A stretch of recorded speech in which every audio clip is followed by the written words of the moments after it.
IGTV, Reels, TikTok, vertical video is basically everywhere now. Whether you love it or you think it's a fad, the reality is, portrait video is a major part of the feed ecosystem now.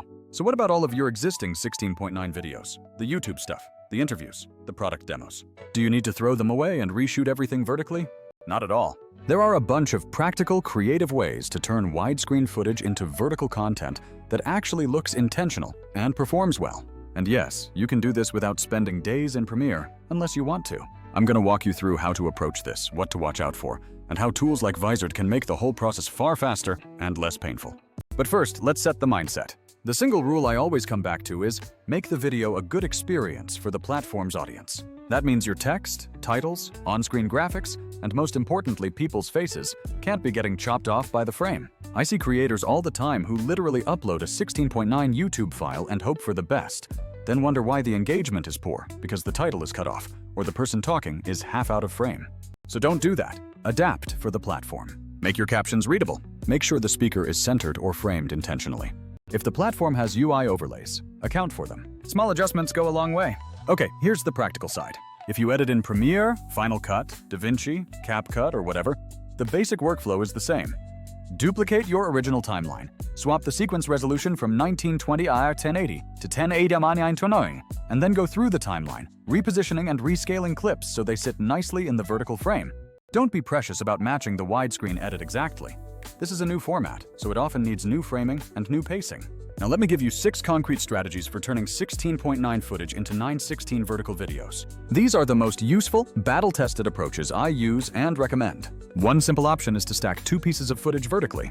Put one clip in the top half and another in the bottom half. This works great for product demos. Top shows close-up detail or B-roll, while the bottom shows you talking. If you only have one camera angle, you can use the same clip twice, but treat them differently. The top clip could be slightly zoomed in or have a stylized effect, while the bottom is the main, clear shot. It's a clean, dynamic way to use widescreen assets. 3 stacked clips almost match the width of a 16.9 frame when scaled down, so if you've got multiple angles or some extra B-roll, it's a natural fit. Put the host in the center. B-roll up top. Another angle on the bottom. Or get creative with one clear middle clip and stylized edges, black and white, blur, desaturation, to create depth. This is especially good for explainer content, where you want to run parallel visuals to support the main message. Scale your widescreen clip down and place it centered in the vertical frame.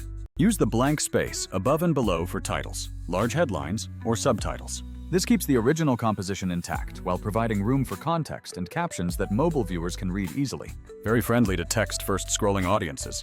For interviews or conversations where the widescreen put 2 people left and right, you can reframe by focusing on one person at a time. Zoom or crop to the left speaker, then animate or cut to the right speaker when they reply. It's a common technique for turning panel or interview footage into a vertical-friendly single-person view without reshooting. Center a scaled-down widescreen clip and duplicate it underneath. Scale the duplicate up and heavily blur it to create a soft background. This visually fills the vertical frame and keeps the focus on the center clip.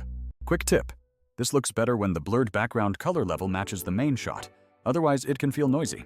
Full disclosure: this method can make the main action feel small on phone screens, so use it sparingly. Don't pick one trick and stick to it the whole video.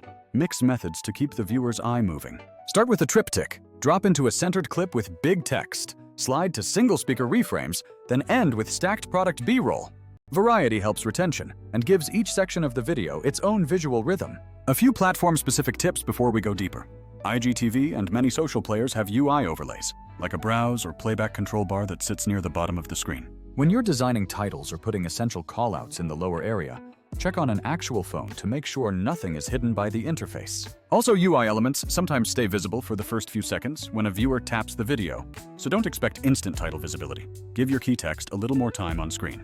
Alright, now here's where Vizard comes in and why it's worth your attention. Manual reframing and creative re-editing are totally doable, but they're time-consuming, especially if you've got a big backlog of long-form videos and want to publish vertical clips consistently.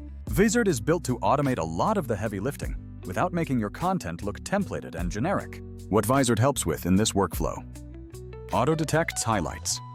Vizard scans long videos, finds the bits that naturally perform, punchlines, strong statements, fast takedowns, interesting moments, and suggests ready-to-post clips.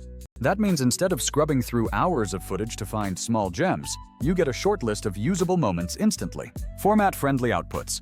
It can create vertical versions tailored for IGTV, Reels, TikTok with captions and safe zone-aware layouts. So it understands that text at the bottom can be obscured and gives you options that won't get cut off by the UI.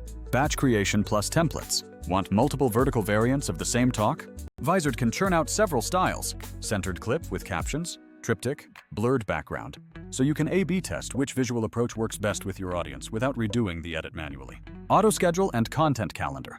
Once you've got a stack of vertical clips, Vizard can auto-schedule them for you based on posting frequency you set, and the content calendar lets you manage, tweak, and publish across socials from one place. That's huge for creators who want a pipeline rather than one-off posts. Compare that to other solutions. Full NLEs like Premiere and Final Cut are powerful, but require manual reframing, keyframing, and time.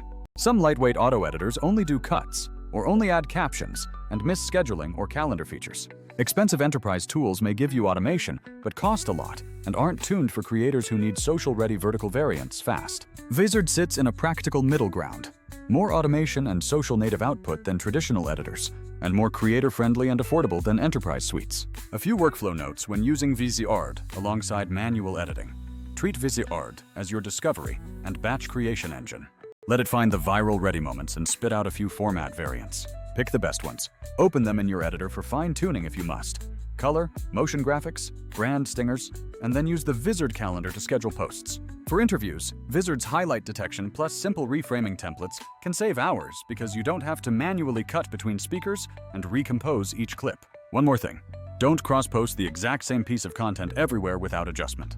The YouTube audience consumes longer, more structured videos. Instagram and TikTok audiences often want faster pacing and immediate hooks. Use the long YouTube piece as the source and create short vertical slices that serve distinct purposes: a hook and value-driven clip for Reels, a behind-the-scenes snippet for Stories, and the full long form on YouTube. To sum it up, vertical is here to stay.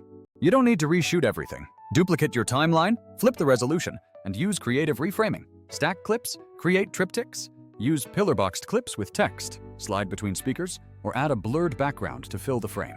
Mix methods to keep the content lively. Always check for platform overlays on your phone, and most importantly, prioritize viewer experience over lazy uploads. If you're juggling a growing library of long videos and want to get consistent vertical content out without sacrificing quality or burning time, tools like Vizard make this process so much easier. It finds the best moments, makes vertical-friendly assets, and helps you manage posting so you can focus more on the ideas and less on the tedious bit of editing. Try making a few vertical variants of your next YouTube video. Stacked shots, a center-framed clip with captions, and a speaker-only reframe, and see which performs best. Drop a comment below and tell me which creators are crushing vertical video right now. I'm always curious to see the creative spins people put on this format. See you in the next one.